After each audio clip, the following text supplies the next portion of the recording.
ಬೆಳಿಗ್ಗೆ ಎದ್ದ ತಕ್ಷಣ ಪೊರಕೆಯನ್ನು ನೋಡಿದರೆ ಲಕ್ಷ್ಮಿಯ ಆಗಮನ ಎಂದರ್ಥ.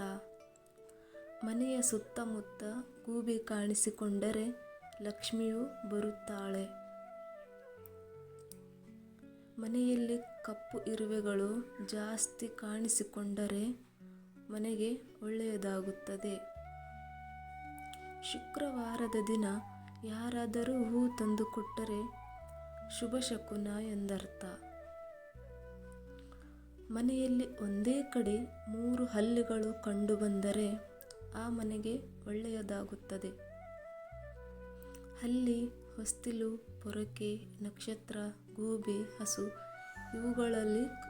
ಇವುಗಳು ಕನಸಿನಲ್ಲಿ ಕಂಡರೆ ಒಳ್ಳೆಯದು. ಶಂಖದ ಧ್ವನಿ ಕೇಳಿಸಿದರೆ ಮನೆಯಲ್ಲಿ ಪಕ್ಷಿಗಳು ಗೂಡು ಕಟ್ಟಿ ಮೊಟ್ಟೆ ಇಟ್ಟರೆ ಲಕ್ಷ್ಮಿಯ ಆಗಮನ ಎಂದರ್ಥ.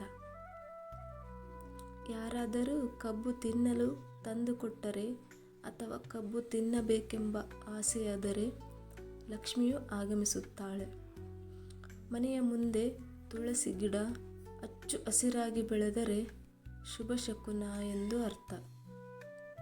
ಜಾಸ್ತಿ ಹಸಿರು ಬಣ್ಣದ ವಸ್ತುಗಳು ಕಣ್ಣಿಗೆ ಕಾಣಿಸಿಕೊಂಡಾಗ ಲಕ್ಷ್ಮಿಯು ಆಗಮಿಸುತ್ತಾಳೆ. ಸ್ನೇಹಿತರೆ, ಈ ವಿಡಿಯೋ ಇಷ್ಟ ಆದರೆ ಲೈಕ್ ಮಾಡಿ, ಸಬ್ಸ್ಕ್ರೈಬ್ ಮಾಡಿ, ಸಪೋರ್ಟ್ ಮಾಡಿ.